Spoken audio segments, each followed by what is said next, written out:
Hi everyone, welcome to अड्डा 247। मेरा नाम है Bharti and I am your NEET counselling expert and biology educator as well. आप लोगों का एमबीबीएस बीडीएस की अगर मैं बात करती हूँ तो round 2 has been started in many states. बहुत सारे स्टेट्स में ऑलरेडी रजिस्ट्रेशन हो चुके हैं, बहुत सारी स्टेट में चॉइस फिलिंग स्टार्ट होने वाली है एंड आयुष के बहुत सारे स्टेट्स के राउंड 1 का शेड्यूल इज आउट। बहुत सारी स्टेट में रजिस्ट्रेशन पहले हो गया था तो अब सिर्फ चॉइस फिलिंग हो रही है। सो बहुत सारी अपडेट्स हैं जो मैं आपके सामने एक ही वीडियो में लेके आई हूँ, यानी कि एमबीबीएस राउंड 2 के शेड्यूल के बारे में जानेंगे, एमबीबीएस बीडीएस के, और हम लोग आयुष के राउंड 1 के शेड्यूल के बारे में जानेंगे स्टेट वाइज, जिन जिन स्टेट्स का अभी तक हमारे पास नोटिस आ चुका है। ठीक है, सो ये वीडियो सबके लिए बहुत ज्यादा इंपॉर्टेंट है। ऐसा नहीं है किसी पर्टिकुलर स्टेट पे फोकस करा गया है। लास्ट कुछ दिनों में जितनी भी अपडेट्स आई हैं वो सारी चीज जो है वो मैं आपको यहाँ पर कवर करने वाली हूँ। एंड सबसे पहले तो आई एम सॉरी, कुछ दिनों से I was not active on the channel due to some personal reason, इसके वजह से, but now I am active full fledgedly. तो लेट्स गेट स्टार्टेड, है ना। तो चलिए सबसे पहले तो हम लोग आयुष की बात कर लेते हैं। अगर मैं आयुष की बात कर रही हूँ, if I am talking about the Ayush counselling, तो हमारे पास दिल्ली का सबसे पहले ACCC का जो नोटिस आया है वो आप रजिस्ट्रेशन कर सकते हो from 4th of September to 14th of September शाम को 5 बजे तक। ओडिशा, ये सारी आयुष काउंसलिंग का है, ठीक है। ओडिशा में रजिस्ट्रेशन जो चल रहा है 5 सितंबर से 8 सितंबर, यानी कि आज से रजिस्ट्रेशन है एंड चॉइस फिलिंग 2। पंजाब की अगर मैं बात करती हूँ 5 सितंबर से 10th ऑफ सितंबर तक आप रजिस्ट्रेशन कर सकते हो। मेघालय में राउंड 1 5 सितंबर से 15 सितंबर तक है, इंक्लूडिंग दी ज्वाइन सारा काउंसलिंग प्रोसेस, और ज्वाइनिंग 17 सितंबर की दे रखी है। राउंड 2 जो है 26 से 8 अक्टूबर तक का पूरा काउंसलिंग प्रोसेस जो है चलने वाला है। आईपीयू की बात करूं, आईपीयू ने पहले भी अपने फॉर्म्स निकाले थे। अब 8 to 11 सितंबर तक स्टूडेंट्स जिन्होंने फ्रेश रजिस्ट्रेशन करना है, फ्रेश रजिस्ट्रेशन कर सकते हैं। एंड वो स्टूडेंट्स जिन्होंने पहले ही रजिस्ट्रेशन कर दिया था एंड उन्होंने कुछ डॉक्यूमेंट नहीं अपलोड करी थी लाइक स्कोर कार्ड, मार्कशीट, तो वो अब अपडेट कर सकते हैं। एमपी आयुष की बात करती हूँ for all India quota. All India quota is the 15% seat जिसमें दूसरे स्टेट के बच्चे भी पार्टिसिपेट कर सकते हैं। तो 9th से 11 सितंबर के बीच में इनका क्या रहने वाला है, पूरा का पूरा रजिस्ट्रेशन का जो प्रोसेस है वो चलने वाला है। और अगर मैं स्टेट कोटा की बात कर रही हूँ तो 9th से 15th ऑफ सितंबर का टाइम दिया है for state quota. West Bengal की बात करूं, राउंड 1 ऑलरेडी हो चुका है, उसकी अभी प्रोविजनल मेरिट लिस्ट आनी है और आपका सब कुछ काम होगा। जो राउंड 2 है वो 26 सितंबर से 2 अक्टूबर तक चलने वाला है।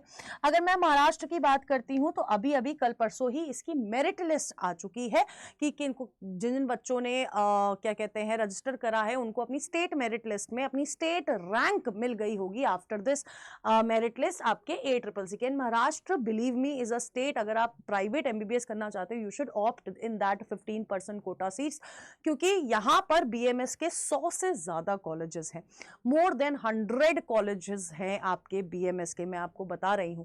और महाराष्ट्र की कट ऑफ चाहिए तो इनकी वेबसाइट पे बहुत अच्छी तरह से cut offs are available category wise, ठीक है। नेक्स्ट अगर मैं बात करती हूँ, this is for MBBS MCC की काउंसलिंग, एमबीबीएस बीडीएस की काउंसलिंग है। राजस्थान की बात करें तो रजिस्ट्रेशन 6 से 10 सितंबर तक है। दिल्ली एमसीसी 4 सितंबर से 10th ऑफ सितंबर तक आपकी रजिस्ट्रेशन है and choice filling till 15th of September. अगर मैं पंजाब की बात करती हूँ तो रजिस्ट्रेशन जो हो चुके हैं वो हो चुके हैं। अगर आप विलिंगनेस डालना चाहते हैं तो आप डाल सकते हैं। बाकी चॉइस फिलिंग जो है बेटा जी 9 से 12 सितंबर के बीच में आपको चॉइस फिलिंग करनी है। बहुत क्लियरली बोल रही हूँ, जिन बच्चों ने राउंड 1 में रजिस्ट्रेशन कर दिया है फॉर दी स्टेट्स, आपको दोबारा रजिस्टर करने की जरूरत नहीं है, लेकिन आपको चॉइस फिलिंग दोबारा करनी है क्योंकि राउंड 1 की हमारी जो चॉइसेस होती है वो नल एंड वॉइड हो चुकी होती है, उनको काउंट नहीं किया जाता है।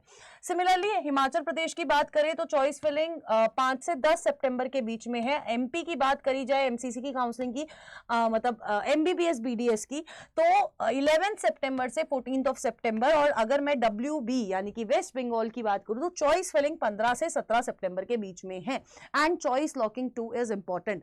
असम की बात करी जाए तो असम में रजिस्ट्रेशन 8 से 9 सितंबर के बीच में है एंड 10th से 11 सितंबर के बीच में आपको अपनी चॉइस फिलिंग करनी पड़ेगी।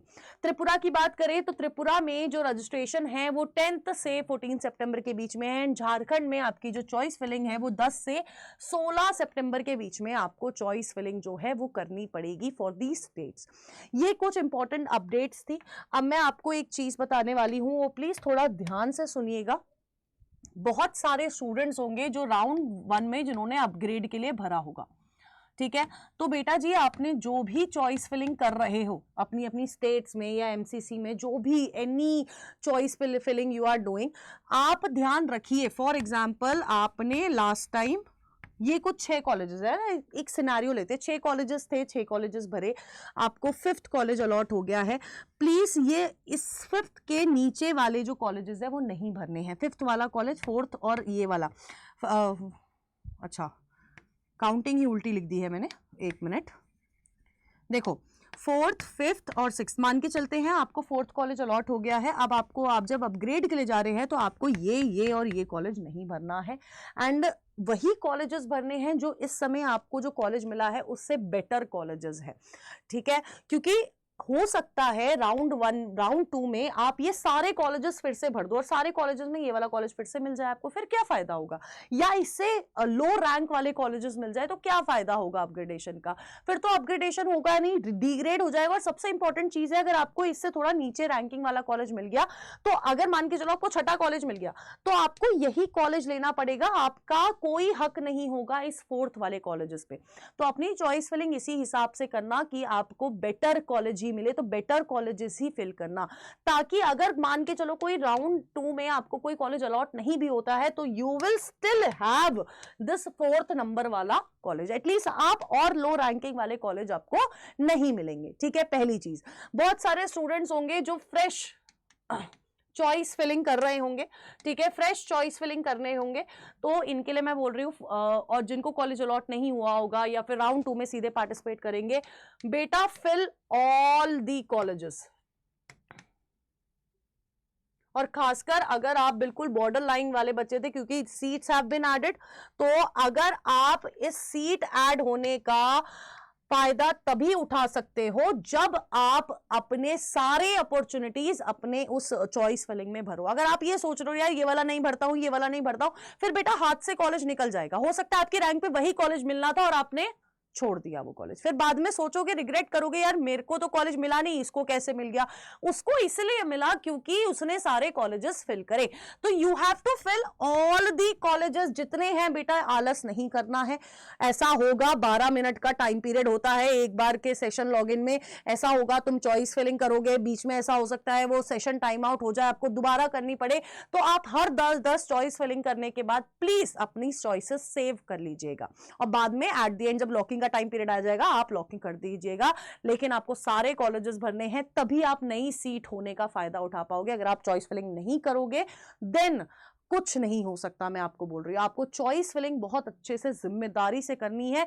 अगर आपने ये चीज मिस कर दी ना बेटा, आपके हाथ से सीट जा सकती है। मैं बहुत क्लियरली बोल रही हूं, ट्राइड एंड टेस्टेड है, इसलिए बोल रही हूं। बहुत सारे इस बार बैच में ऐसे स्टूडेंट थे जिन्होंने हमारे कहने पर पूरे कॉलेजेस 422 कॉलेजेस भरे हैं और उनको उसका इम्पैक्ट देखने को मिला है। उनको कॉलेज अलॉट हुआ है। उनको लग रहा था फर्स्ट राउंड में नहीं होगा कॉलेज अलॉट, उन्होंने भरा है तो उनको कॉलेज अलॉट हुआ है, ठीक है। तो मैं आपको बहुत क्लियरली बोल रही हूँ बेटा जी, प्लीज फोकस ऑन दिस। अगर मैं बोल रही हूँ तो आप ये प्लीज करिए, क्योंकि प्रेफरेंस, आप ये मत सोचिए यार एम्स दिल्ली तो मेरे को मिल ही नहीं सकता। हाँ ठीक है, नहीं मिल सकता, लेकिन भरो तुम उसे, ठीक है। खासकर वो बच्चे जो बहुत क्लोज है, अब मान के चलो कि यार तुम्हारी रैंक 27-28 हजार है, तुम जनरल कैटेगरी के हो, तुमने सोच लिया यार 25-26 हजार तक जाएगी, इससे ऊपर 28 हजार वाले बच्चों को कहाँ मिलेगी। बेटा हो सकता है ना कि 26 हजार तक जो बच्चे हैं वो कॉलेजेस पूरे भरे ही ना, और तुम कोई एक ऐसा कॉलेज हो जो कॉलेज कुछ ही बच्चे भरे, 2-3 बच्चे भरे, या 10 बच्चे भरे, 15 बच्चे भरे, 20 बच्चे भरे, लेकिन उन सब में से तुम्हारी रैंक सबसे ज्यादा, तो 28 हजार वाले बच्चे को कॉलेज मिल जाए। तो ये चीज सोच के please fill all the colleges, this is the एक सीक्रेट है जो मैं आपको बता रही हूँ। अगर आप ऐसे करोगे तो आपके चांसेस बढ़ेंगे। आप सोचो ना, अगर आपके पास 20 अपॉर्चुनिटी है, आप उस अपॉर्चुनिटी में ऑलरेडी बोल रहे हो कि नहीं यार मैं बस इन्हीं 5 चीजों को देखना चाहता हूं, फिर बेटा जी आपने तो वो 15 अपॉर्चुनिटी खो दी ना। और यहां पर main task is in MBBS seat लेने में, मेन टास्क है कि आपको पहले सीट लेनी है, आपके पास सीट रिटेन होनी चाहिए, फिर you have the option to upgrade. But अभी मेन फोकस ये है, अगर आपको सीट अलॉट नहीं हुई है, कि आपको सीट रिटेन करनी पड़ेगी, और वो इसी तरह से होगी, खासकर जब आप बॉर्डर लाइन वाला बच्चा हो। मैं बहुत क्लियरली स्पष्ट शब्दों में ये चीज बोल रही हूं, आई होप आपके भेजे में घुस गया हो, ठीक है। अगर आपको प्रेफरेंस लिस्ट बनानी है, प्रेफरेंस लिस्ट देखो, जो अभी फ्रेश भर रहे हैं या नई चॉइसेस दोबारा हर कोई कॉलेज अलॉट नहीं, प्लीज प्रेफरेंस कॉलेज की रैंकिंग के हिसाब से बनाओ, यानी कि उनका आईपीडी लोड, उनका ओपीडी लोड हो गया, ठीक है, उनका बेड्स, नंबर ऑफ बेड्स हो गए, नंबर ऑफ बेड्स के अलावा अगर मैं बात करती हूं हमारे पास इंफ्रास्ट्रक्चर हो गया, ठीक है, फैसिलिटीज हो गई, ठीक है, उसके बाद सबसे इंपॉर्टेंट आपका एस्टैब्लिश्ड ईयर हो गया, आपका एल्यूमिनाई बेस हो गया, ठीक है, ये सारी चीजों पे प्लीज फोकस करके अपनी कॉलेज की रैंक डिसाइड करो, उसी ऑर्डर में भरो, और खासकर वो बच्चे जो अपग्रेड के लिए जा रहे हैं, प्लीज गाइज, है ना, you have to take better college when you are upgrading. ऐसा मत करना कि नीचे वाला कोई और लो रैंकिंग कॉलेज आपको मिल जाए, ठीक है, तो ये चीजें आपको ध्यान रखनी है। And this is lots and lots of love from our students, क्योंकि उनको कॉलेज अलॉट हो गया है राउंड 1 में, ठीक है। अब सबसे इंपॉर्टेंट ये है, प्रेफरेंसेस नहीं बना पा रहे हो, प्रॉब्लम आ रही है, मैं बोल रही हूँ अभी भी देयर इज अ टाइम। आप आयुष की काउंसलिंग कराना चाहते हो, आप एमबीबीएस बीडीएस की काउंसलिंग कराना चाहते हो, आप बीसीआई वाली काउंसलिंग कराना चाहते हो, you can opt for these batches 1499 और 2499। 2499 में 2 चीज एक्स्ट्रा है, डेली 3 घंटे की जूम सेशन है विद दी काउंसलर या मैं या फिर सरोज मैम, और जिसमें आपका 1-on-1 सेशन रहेगा, जिसमें आपसे बात करी जाएगी, आपके डाउट्स क्लियर करे जाएंगे और आपको काउंसलर भी मिलेगा। इसमें आपको सब कुछ ऐप पे मिलने वाला है, चाहे वो आपकी प्रेफरेंस लिस्ट हो, चाहे वो कट ऑफ हो, हमने वो सारी ट्रांसपेरेंसी मेंटेन करके रखी है, हमने किस हिसाब से प्रेफरेंस लिस्ट बनाई है वो भी बताया है, किन बेसिस पे डेटा तक शेयर करा है हमने। एंड सबसे इंपॉर्टेंट चीज ये है कि प्रेफरेंस लिस्ट आपको ऑलरेडी मिल जाएगी on the app, last year की कट ऑफ्स मिल जाएगी, इस साल की राउंड 1 की कट ऑफ आपको मिल जाएंगी। तो this is going to be a full powerful batch for you. अगर आप अपनी काउंसलिंग में कोई गड़बड़ नहीं करना चाहते हो तो विद द राइट गाइडेंस आप लोगों को ये चीज ले लेनी चाहिए, ठीक है। एंड 1499 और 2499 कैसे मिलेगा? जब आप कोड यूज करेंगे ZBBS तो आपको कॉलेज मिल जाएगा। And for all the updates ये आप इस टेलीग्राम चैनल को सब्सक्राइब करके रख सकते हैं। And thank you so much, stay tuned on doctors अड्डा। एंड अब I will not gate inactive, activated रहूंगी। So all the best.